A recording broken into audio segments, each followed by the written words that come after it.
Assalamualaikum warahmatullahi wabarakatuh.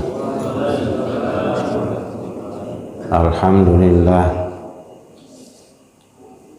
wassalatu wassalamu ala rasulillah Sayyidina Muhammad ibn Abdillah wa ala alihi wa sahbihi wa man walah. La hawla wa la quwata illa billah. Rabbi shrah li sadri wa yassir li amri wahlul 'uqdatam min lisani yafqahu qawli, amma ba'du. Al-mukarramun jamaah salat subuh yang dimuliakan Allah Subhanahu wa taala. Alhamdulillah, sampai pada pagi hari ini kita masih diberikan nikmat-nikmat yang begitu mahal. Nikmat Islam dan nikmat iman, tambah nikmat sehat dan nikmat kesempatan. Kita masih bersama Kitabul Iman, hadis nomor 37 dari kitab Fathul Bari, syarah atau penjelasan dari kitab Sahih Bukhari. Qala al-muallif rahimahullah wa nafa'ana bi'ulumihi fid dharaini amin. Babu tatawwu qiyami Ramadan minal iman. Bab ini pada menyatakan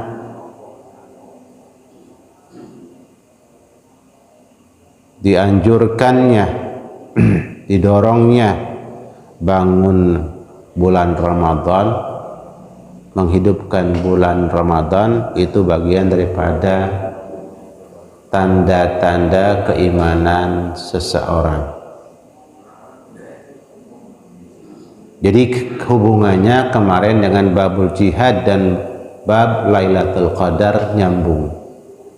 Semuanya yang memang berusaha untuk meraih Lailatul Qadar, tanda-tanda dia orang yang beriman. Orang yang punya ruh jihad, ruh berjuang untuk menegakkan kebenaran dan keadilan, tanda-tanda orang itu masih ada imannya. Apalagi kalau sampai memang dia terjun di saat diperlukan, di saat ada peperangan yang memang diperlukan, personel yang turun ke lapangan, itu tanda-tanda dia beriman. Sekarang hubungannya dari mulai Lailatul Qadar, jihad, dan sekarang ke tatawwu qiyami Ramadhan minal iman. Tatawwu itu secara sunnah, secara sukarela, keinsapan dari dirinya sendiri, itu untuk menghidupkan malam-malam Ramadan. Nah, tandanya dia imannya ada dan hidup. Untuk itulah dari sekarang kita persiapkan, kita siram terus iman kita, salah satunya dengan mengulang-ulang membaca ayat-ayat yang terkait dan hadis-hadis Rasulullah SAW yang menjelaskan keutamaan, keistimewaan, kelebihan dari hari-hari Ramadan, malam-malam Ramadan, dan yang lain-lainnya. Haddatsana Ismail qala haddatsani Malik an ibn Shihab an Humaid ibn Abdurrahman an Abi Hurairah radhiyallahu anhu anna Rasulullah sallallahu alaihi wasallam qala. Dari sahabat Abu Hurairah bahwasanya Rasulullah sallallahu alaihi wasallam bersabda, memberikan arahan dan bimbingan kepada para sahabat saat itu. Kemudian dilanjutkan kepada para sahabat menyampaikan pesan ini kepada generasi sahabat. Kemudian dilanjutkan oleh generasi sahabat untuk melanjutkan kepada para tabi'in. Tabi'in itu orang-orang yang mengikuti jejak langkah para sahabat. Terus dilanjutkan oleh para tabi'in untuk menyampaikan hadis ini kepada tabi'ut tabi'in. Ini udah generasi pengikut para sahabat dan seterusnya sampai dengan akhir kehidupan kita ini, ulama dan para habaib terus melanjutkan menyampaikan pesan-pesan Nabi ini. Kata Nabi, man qama ramadhana, man qama, siapa orang yang mendirikan, yang bangun, membangunkan, yang bangun pada bulan Ramadan. Qama kan artinya bangun. Siapa orang yang bangun pada bulan Ramadan, dibangun nanti dalam artian ya bukan berarti tidak ada tidur, tetap bangun. Nah, di sana berarti ada tidur karena tidak mungkin bangun kalau belum tidur. Ramadana pula pada bulan Ramadan imanan, karena memang punya keyakinan, punya iman, punya ideologi bahwa bulan Ramadan adalah bulan yang sangat istimewa. Itu keyakinan yang harus dihormati, itu sebuah kepercayaan yang Rasulullah memang sudah sampaikan kepada para sahabat, terus sampai kepada kita. Wahtisaban, karena mengharap, karena menghitung-hitung. Nah, disitulah kita digambarkan al-mu'min kayyisun patin.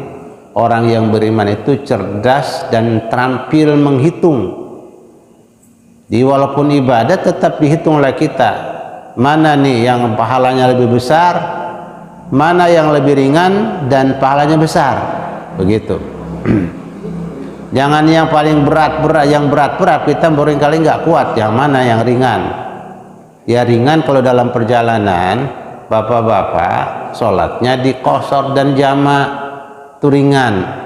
Itu pahalanya segimana? Pahalanya nggak berkurang sama sekali, ya kerjakan. Ya jangan dipersulit. Gitu. Ghufira lahu ma taqaddama min dzambih. Ghufira, diampuni.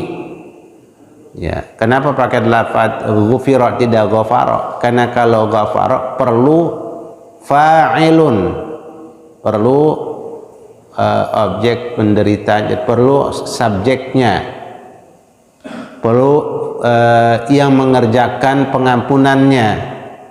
Kalau ghufira tidak perlu disebut. Kenapa? Jelas yang mengampuni dosa bukan siapa-siapa, mesti Allah. Ghufira, maka diampuni lahu bagi orang yang bangun pada bulan Ramadan, ya, ma sesuatu taqaddama yang telah terdahulu sesuatu tersebut, min zambihi, dari dosa-dosanya. Nah, ini bulan yang sangat istimewa. Jadi bulan pengampunan dosa. Kita 1 bulan suntuk dari bulan Syawal, makan berlebihan, ya, lebaran, minum berlebihan, kemudian kadang-kadang jalan-jalan berlebihan anak-anak muda, lebaran dipakai jalan-jalan, ya. Dimulai dari dosa, datang lagi dari Syawal, Zulqa'dah, Zulhijjah, terus sampai ketemu bulan Sya'ban, masih aja kita punya dosa dan ada dosa. Maka bulan Ramadan, ya Allah, alhamdulillah, makanya ini kita berdoa terus, Allah mubarik lana fi Rajab wa Sya'bana wa balighna Ramadan wa wafiqna biqiyami wasyami. Ya Allah, berkahi hidup kami di bulan Rajab dan bulan Sya'ban, kemudian sampaikanlah usia kami ke bulan Ramadan, dan berikan taufik dan hidayah kepada saya, pada kami, agar kami bisa melaksanakan puasa Ramadan, siam Ramadan, dan menghidupkan atau bangun pada malam-malam Ramadan. Ya. Nah, ini malam bulan-bulan yang sangat istimewa buat kita. Jadi kita usahakan dari sekarang. Makanya kita berdoa terus supaya ada keberkahan di bulan Rajab Sya'ban, 2 bulan. Nah, keberkahan yang kita dapat untuk men-backup ibadah di bulan Ramadan. Jadi kalaupun kita dagang, ya dagang tetap di bulan Ramadan. Kita kerja tetap kerja di bulan Ramadan. Kita buka perusahaan, dia tetap buka, tapi diatur sedemikian lunak supaya nanti tidak menguras kita punya tenaga yang nanti mengganggu ibadah-ibadah di bulan Ramadan yang khusus. Taraweh ya sampai ketinggalan, kan nggak ada taraweh di bulan yang lain. Ya kalau witir ada, tahajud selalu ada ya, tapi sholat tarawih kan nggak ada kecuali di bulan Ramadan. Kita usahakan. Nah, di 2 bulan ini kalau dapat rizki sisihkan khusus buat Ramadan, tabungan Ramadan nih. Saya nanti supaya bisa, pertama kita niatkan bisa berinfak dan bersedekah. Budgetkan Ramadan, pokoknya tanggal 1 sampai tanggal 30 Ramadan kita siapkan infak dan sedekahnya. Kenapa? Karena infaknya nanti kalau kena Lailatul Qadar, Masya Allah ya, bangun malam enggak, tapi infak kita masukkan di Lailatul Qadar, Masya Allah. Maghrib kan udah masuk, begitu azan berkumandang malam Lailatul Qadar, kita memang mungkin karena kegiatan yang menyita di malam hari, karena tugas wajib kita tidak bisa bangun atau tidak bisa ibadah formal, tapi kita ada uang yang sudah kita budgetkan, 2.000 kah, 5.000, 10.000 masukkan. Maka 10.000 yang kita masukkan sama dengan 80 tahun terus menerus kita berinfak dan bersedekah 10.000, Masya Allah, nggak pernah absen.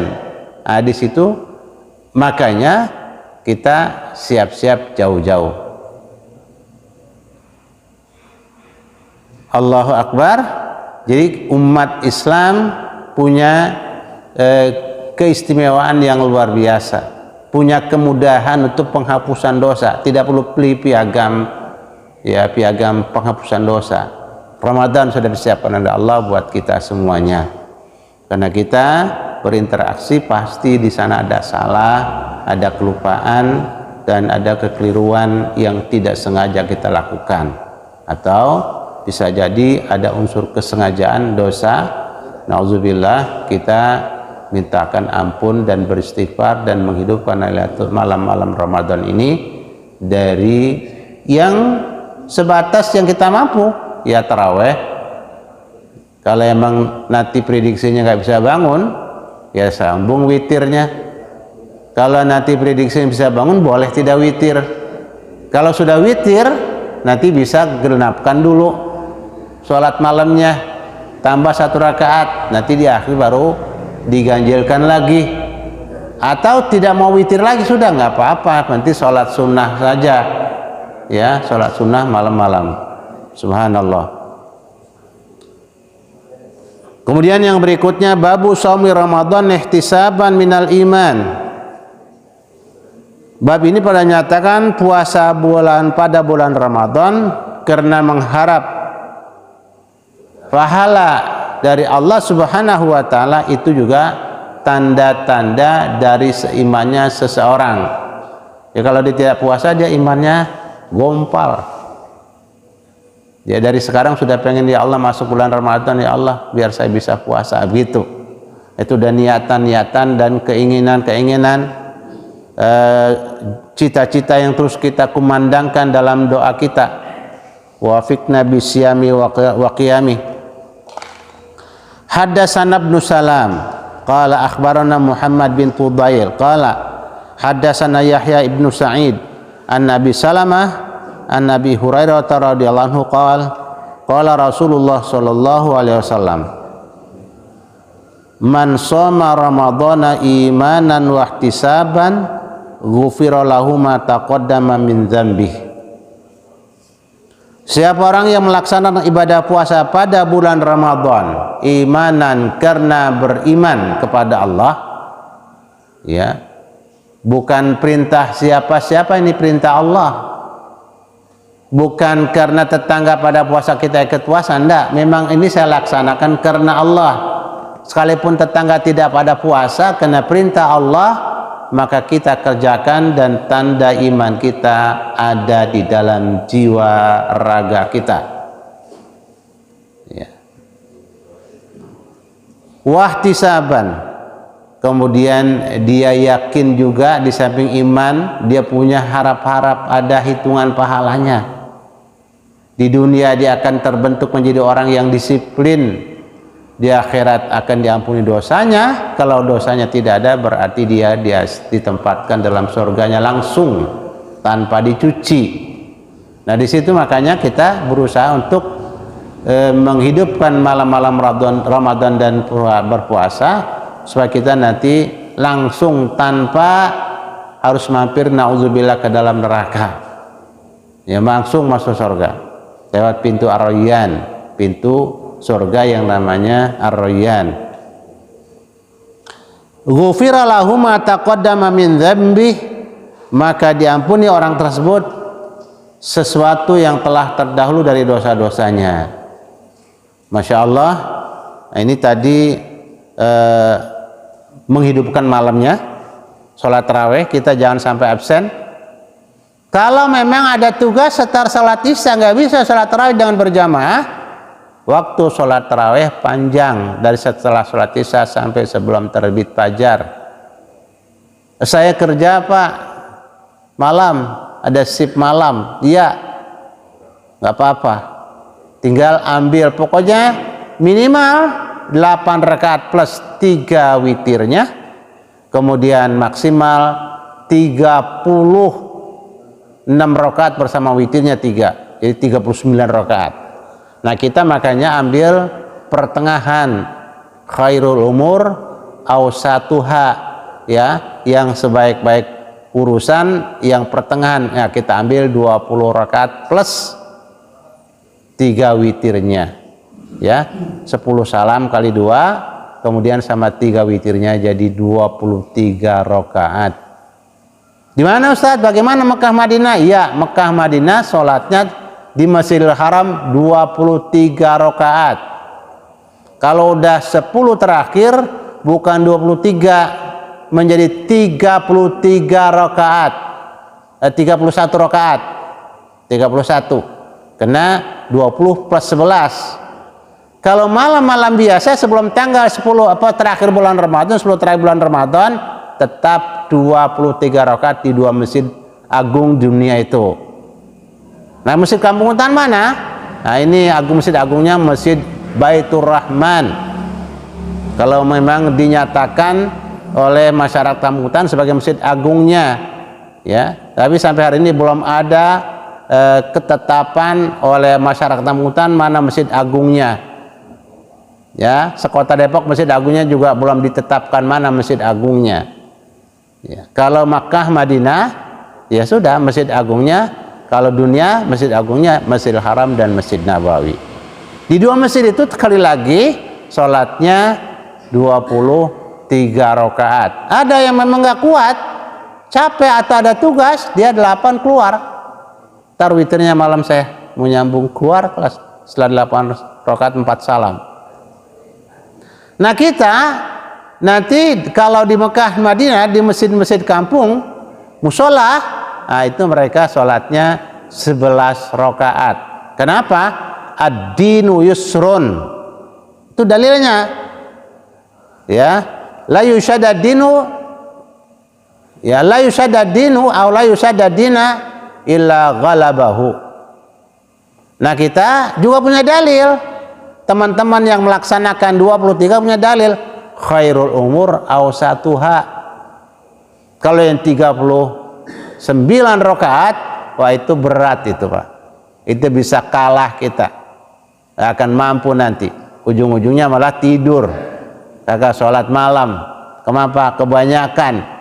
Ya, kecuali ahlul ibadah khas.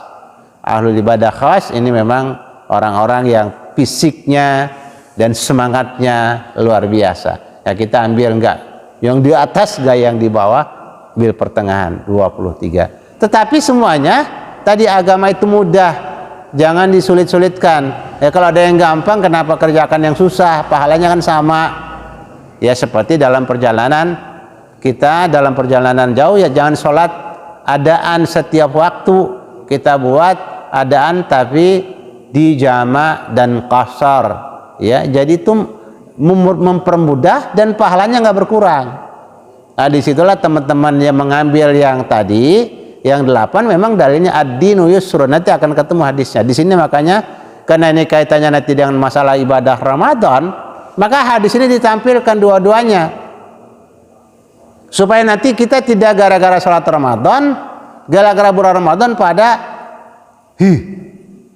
saling klaim, oh sholat saya yang paling hebat, berapa? 39. Ya nggak usah ngomong lah. Malah jadi ria. Sholat kamu cuma 8, dikit benar. Jangan pada ngomong, sudah. Nah, di hadiah dalam kitab ini ditampilkan nih Pak. Pertama tadi dengan Lailatul Qadar, terus babul jihad, masuk tentang Qiyamul Ramadan, masuk juga tentang Shaum Ramadan. Nah, yang berikutnya disampaikan oleh pengarang kitab ini, penyusun kitab ini, babud dinu yusrun wa qaulun Nabi sallallahu alaihi wasallam ahabud dini ilallahil hanifiyatus samhah. Nah, di sini. Jadi nanti dengan hadis yang kita baca, nanti kita tidak perlu lagi berdebat tentang jumlah rakaat salat tarawih, enggak usah.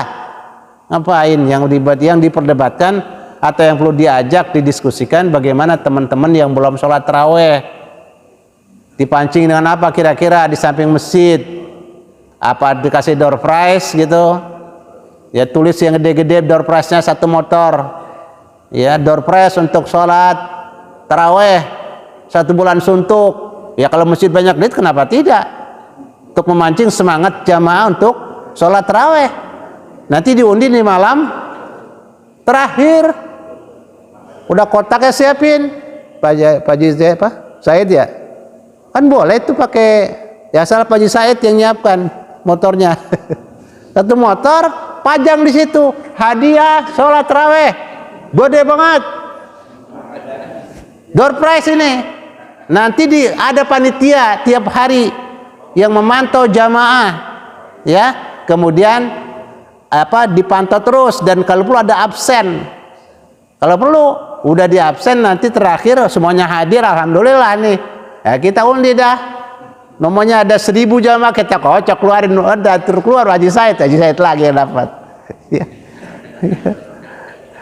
Subhanallah. Nah, ini sesuatu yang bagaimana caranya memancing mereka gitu. Jadi jangan diperdebatkan, sudah. Karena mereka kadang-kadang di awal memang kan kepengennya pahala dunia, bocah mana ngerti pahala akhirat. Ya, pahala dunia taunya ini. Banyak orang walaupun sudah dewasa tetapi usia ibadahnya masih anak-anak. Perlu ada hadiah. Hadiah apa? Hadiah dunia kelihatan. Apalagi masjidnya makin kaya, emang uang untuk umat, ya kita berikan saja. Motivasikan, nih mobil. Ini. Siapin depan mobil. Jangan cuma pasar mall doang. Ada door prize atau ada hadiah yang sering kunjungan ke pasar. Masjid kita, nah makanya masjid ini terus masih perlu dana operasional yang tidak sedikit buat kita. Kenapa? Ya kita yang punya rezeki berinfak yang untuk memancing saudara-saudara beribadah. Karena awalnya anak-anak tuh kalau diajak sholat, diajak puasa, ya kena iming-iming hadiah kan. Lah apa dia nggak ngerti pahala kan? Ya. Orang biarpun sudah usia 60, 40, 50, kadang-kadang usia ibadahnya masih anak-anak banget. Ada yang mah ibadah berat benar. Kalau dikasih, kalau ada kebuli, rame nih. Buat kebuli rame nih. Atau ada biryani, rame. Mandi, sekali-sekali. Biar semarak begitu, kasih mandi nih. Tahu mandi Pak? Bukan mandi pagi. Nasi mandi bersama. Luar biasa. Makanya ada beberapa masjid kayak gitu. Wah, sholat subuh di satu masjid di kawasan Jogja dan di daerah Sragen, kayak Jumatan Pak. Emang kenapa? Ya habis sholatan langsung sarapan bubur kacang hijau sama bubur ayam, semangat ya. Tanggung aja juga mampir dulu. Sholat subuh nanti kita sarapan baru kita keluar dah. Dapat 2 customer juga alhamdulillah. Udah sarapan begitu. Ya. Nah, ini bapak-bapak terkait ahabuddin, paling dicintainya itu agama, paling bagusnya urusan agama, ilallah, ke hadapan Allah, al hanifatus samha, yang memang gampang, yang menggampangkan, ya, yang memudahkan buat kita, yang mudah-mudah pilih dah. Mana? Nah, dari hadis ini nanti kita tidak perlu mendebatkan jumlah rakaat. Kenapa? Semuanya kan punya dalil dan punya pegangan. Tadi saya bilang yang 8 dan dengan 3 tadi, ini dia ad-dinu yusrun.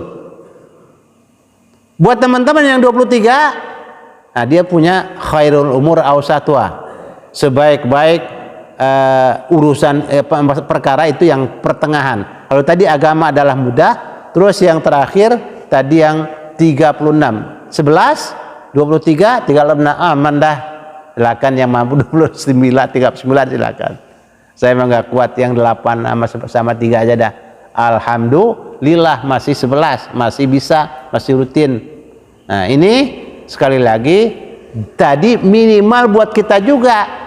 Kalau nanti bang fisik lemah benar, ya sudah sambil duduk, ya sambil tiduran 11 plus 3 witir. Kalau emang udah pada nggak kuat banget, itu silakan. Nah, kebanyakan orang-orang tua kita kan ada hadis yang menjelaskan tadi, khairul umur awsatuha, sebaik-baik urusan dan perkara adalah yang pertengahan.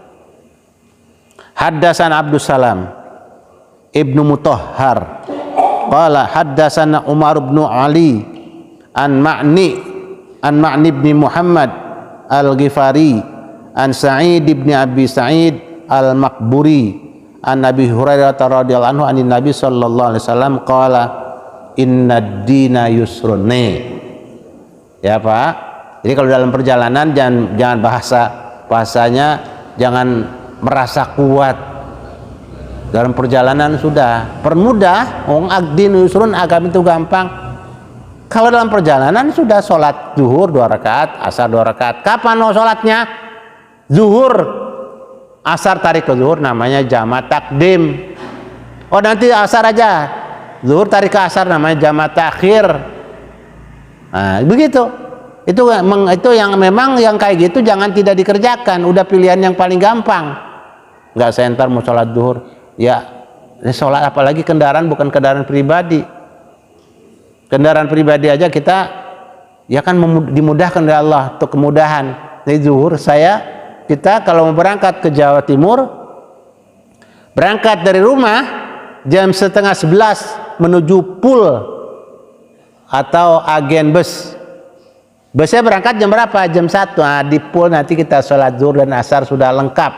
Zuhur 2 rakaat, kemudian asar 2 rakaat di Pool itu. Jamaah qashar. Naiklah kita bus jam 2 paling lambat berangkat menuju Jawa Timur, sampai di Indramayu maghrib kita sholat maghrib plus isya. Maghrib 3 rakaat, kemudian isya 2 rakaat. Habis makan malam, habis sholat pagi kita makan malam, kemudian udah naik bus, udah tinggal wiridan aja. Subhanallah walhamdulillah wala ilaha illallah Allah akbar. Atau mau wiridan yang rutin dari begitu naik bis sudah selesai makan kan, duduk dah. Astaghfirullahalazim, astaghfirullahalazim, astaghfirullahalazim. Allahumma anta rabbi. Karena perjalanan bus ini malam gelap kan, sudah diperbanyak istighfarnya, bukan cuma 3 kali. Allahumma anta rabbi la ilaha illa anta khalaqtani wa ana abduka wa ana ala hadika wa adika mastata'tu. Terus dibaca sambil bisa jadi 10 kali.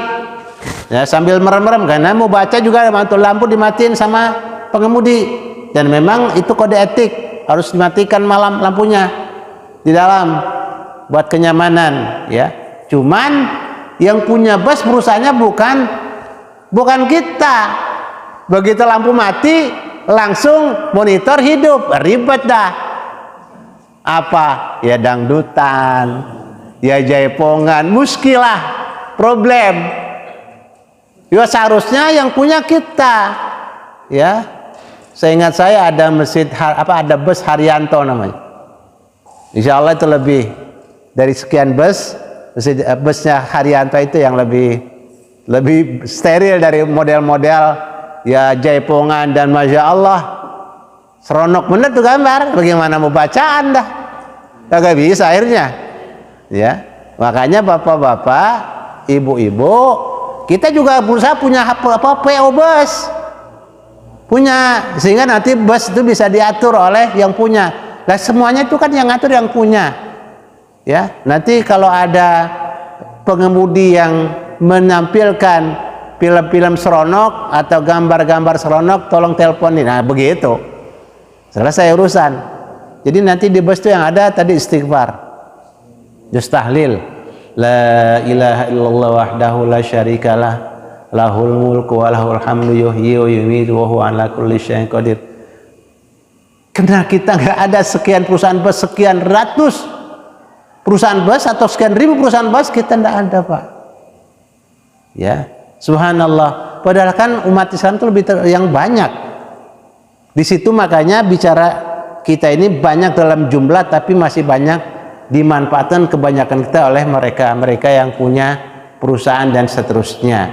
Nah di sini kita kan harus melek, harus cerdik dan cerdas. Ya, harus cerdik dan cerdas. Jadi bukan hanya mereka yang boleh punya perusahaan bus, kita pun sangat pantas. Bukan sebatas bus, naik lagi kapal laut, kita harus punya. Naik lagi sampai pesawat terbang, kita harus punya. Sampai hari ini kita masih belum berpikir ke situ terus, belum berpikir ke situ, masih terus saja urusan-urusan yang dibuat sibuk dengan hal-hal yang tidak perlu sebenarnya. Nah Bapak Ibu rahimakumullah, subhanallah, inna dina yusrun, agama itu gampang. Walan yusada hadad dina ahadun illa ghalabahu, dan tidak akan bisa seseorang itu mempersulit dirinya dalam urusan agama kecuali dia akan kalah, akan nggak bisa mengerjakan. Nah, tadi contohnya saat kita dalam perjalanan kan saat-saat kita susah, ribet, ya, dari sini berangkat ke Mekah. Nah, makanya itu bimbingan itu sangat penting. Pendamping, pembimbing dalam perjalanan sangat diperlukan. Ternyata terbang pesawat dari Jakarta menuju Jeddah atau menuju Madinah itu adalah setelah maghrib. Sementara kita disuruh naik ke dalam pesawat itu jam 5:30. Jam 5 sudah harus berada dalam pesawat semua. Ya. Akhirnya terbangnya pas adzan berkumandang. Gimana ini pembimbing mengarahkan jamaah? Maghrib sampai di Madinah nanti jam berapa? Sampai di Madinah ternyata nanti jam sekian, jam 2 malam. Mau turun sholat langsung antri ke imigrasi. Nanti kalau kita sholat dulu, nanti imigrasi takut ketinggalan rombongan. Nah, disitulah bapak-bapak pembimbing yang cerdas dan paham fikih, dia membimbing jamaahnya. Bapak-bapak dikumpulkan dulu sebelum berangkat, ada briefing namanya. Biasanya di hotel transit di sekitar bandara kita kumpul dulu, kita sampaikan zuhur asar sudah di jamaah takhir atau jamaah takdim, karena ada transit di hotel dulu. Kemudian untuk maghrib bapak-bapak ini gimana sama isya? Nah, ada bapak-bapak yang pengennya sholatnya nanti di sono aja di bandara Madinah, kayaknya ribet amat saya sholat di pesawat. Kesempatan Pak, Bapak punya catatan pernah sholat maghrib, bisa di pesawat. Itu catatan penting supaya nanti semua jadi saksi. Nah makanya bapak-bapak tolong nanti sebelum naik pesawat semuanya sudah berwudu. Begitu azan kita biasanya komunikasikan dengan pihak kru pesawat, kalau enggak dengan pilotnya, dengan co-pilotnya. Ya, kira-kira tolong nanti pas maghrib di monitor TV-nya dikasih tahu azan maghrib, apalagi suara azan dikumandangkan, dan itu sering terjadi. Kita minta kepada pihak penerbangan agar mengumandangkan azan maghrib. Nah, kalau enggak minimal monitor ditulis waktu sholat maghrib sudah tiba. Akhirnya kita umumkan, minta mikrofon sama jamaah, sama pihak pramugari atau pramugara atau kru pesawat, tolong saya mau ngasih informasi kepada jamaah saya di pesawat. Kan pesawat tidak semuanya orang yang haji. Kalau yang haji semua enak betul. Ya, kita biasanya karena pesawatnya charter dan itu campur, ada juga yang bukan jamaah haji, kita minta kepada kru, minta tolong mikrofon kita sampaikan, bapak-bapak, ibu-ibu, kita sudah masuk sholat maghrib, alhamdulillah masing-masing sudah ada wudhu. Yang batal wudhu tayamum saja. Mau wudhu di mana dalam pesawat? Ada memang air, tapi bukan untuk wudhu. Air yang disiapkan dalam pesawat bukan untuk wudhu. Ini kadang-kadang tilembur pisan dari kampung banget, ya Allah. Dalam pesawat masya Allah berwudhu, itu keran dibuka kemana-mana, airnya beluya-luya. Pak, kalau sampai air keluar dan netes menyerap, nanti ada kawat ada kabel yang koslet, na'udzubillah, dalam pesawat. Tidak bisa lagi masalah itu, bahaya sekali. Makanya bertayamum. Gimana Ustaz tayamumnya? Sudah di briefing, sudah diajarkan sedemikian rupa. Makanya kita kontrol, masih ada wudhu. Yang saya Ustaz batal wudhunya seperti kemarin dulu. Masih ingat gak tayamumnya apa? Ingat? Iya udah, itu tayamumnya. Bisa pakai dinding pesawat, bisa pakai jok pesawat, bisa dengan tempat duduknya, atau bisa dengan kursi yang ada di depan kita sentuh tayamumnya. Qomat. Kok azan, habis azan qomat, habis qomat langsung imamin dah sholatnya. Imamnya paling depan dah tuh. Hari bapak-bapak kita sholat maghrib 3 rakaat. Yang jarang-jarang jarang-jarang sampaikan terus bimbingannya, terus dibimbing. Lah pergi haji ninggalin sholat kan lucu. Pergi haji nggak sholat berjamaah kan aneh. Pergi umrah nggak sholat gimana? Nah kita sampaikan, Pak, nanti ini berangkat dari Madinah jam 1 malam, karena subuh di atas pesawat, jangan sampai nggak sholat subuh, ya, sampaikan sholat subuh. Begitu.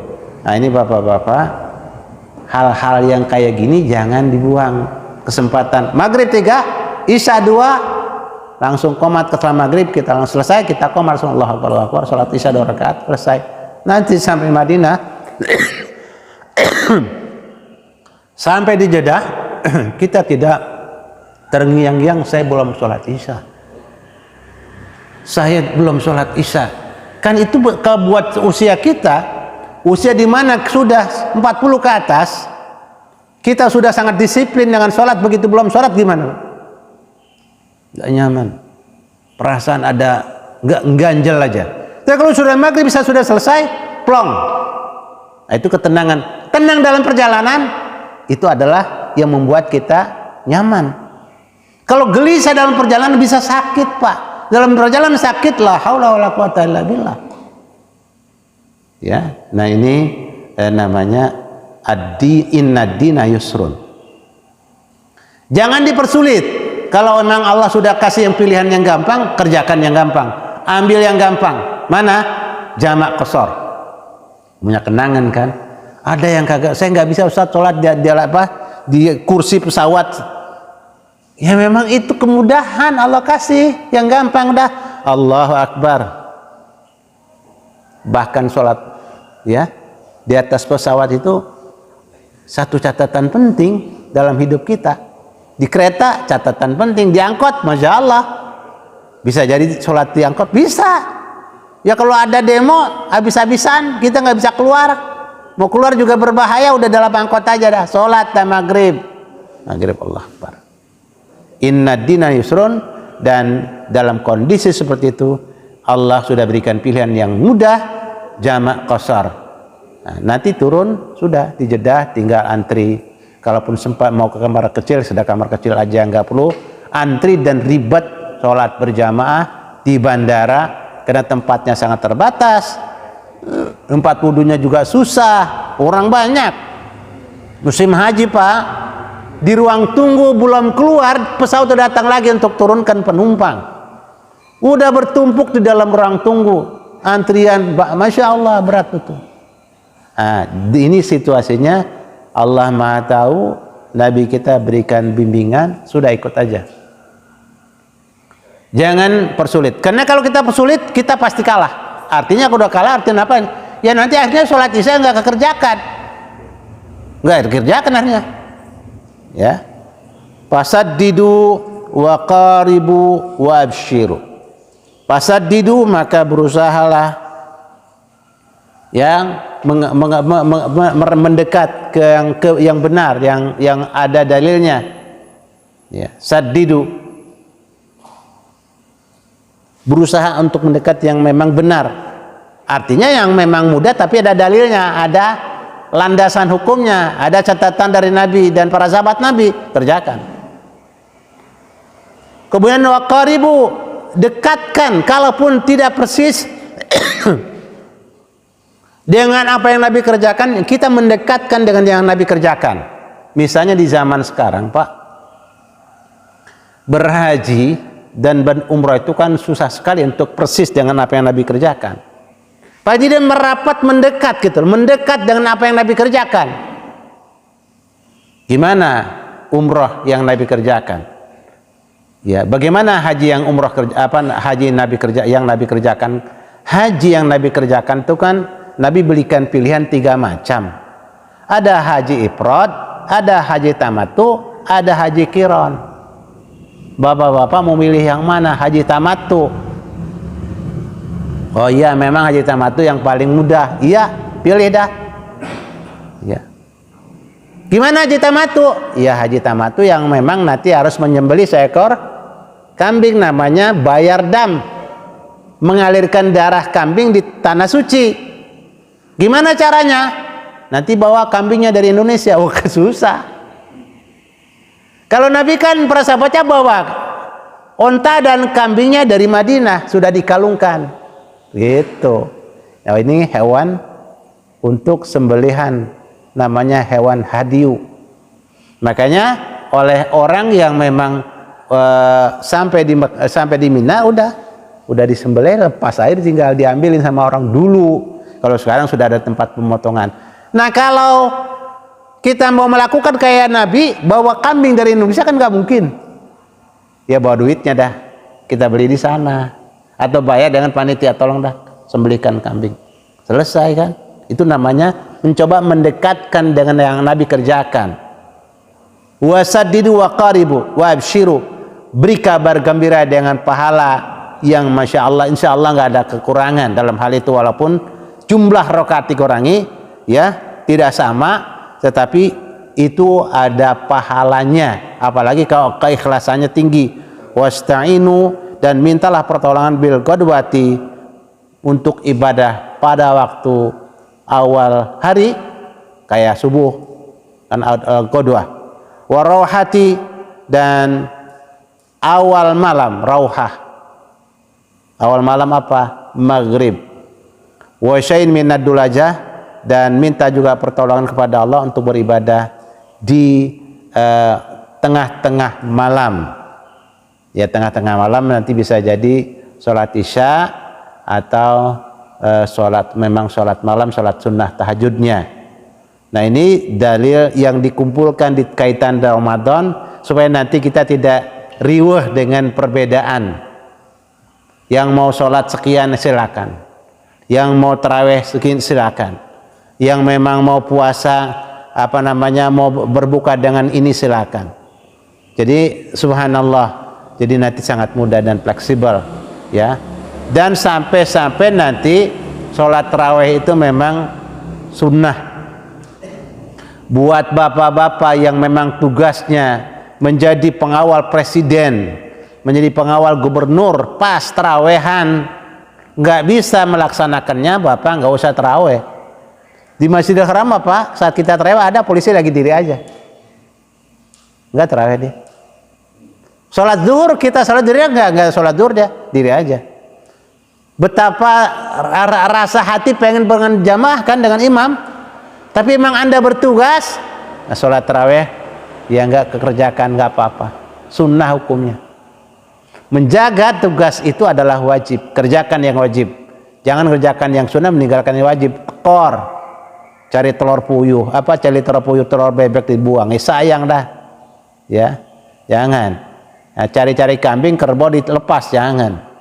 Udah kerbau aja pegang. Yang wajib itu Pak, pahalanya gede-gede. Yang sunnah itu ya ada pahalanya tapi tidak sama dengan pahala yang wajib. Kalau gambarannya tadi kerbau dan sapi itu adalah gambaran yang wajib pahalanya. Jangan sampai pahala yang wajib kita ketinggalan. Yang sunnah kita kerjakan, yang wajib kita tidak kerjakan. Musibah. Apa contohnya sahur? Sahur sunnah kan? Sahur sunnah.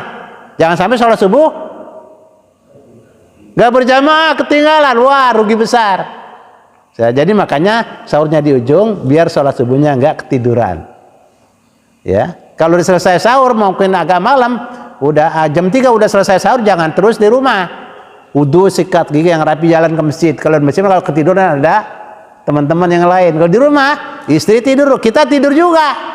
Udah sahur iya, tapi sholat subuh nggak mubazir, sayang itu. Lepas kerbau, ambil kambing.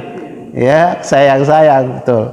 Wallahu a'lam bishawab. Sudah selesai insyaallah Bapak. Mudah-mudahan insyaallah ini momen yang memang pas dengan hari-hari yang tinggal hitungannya minggu-minggu tentang ibadah puasa kita. Insyaallah mudah-mudahan kita diberikan kesempatan untuk masuk bulan Ramadan dan kita dapat melaksanakan puasanya dan sholat malamnya.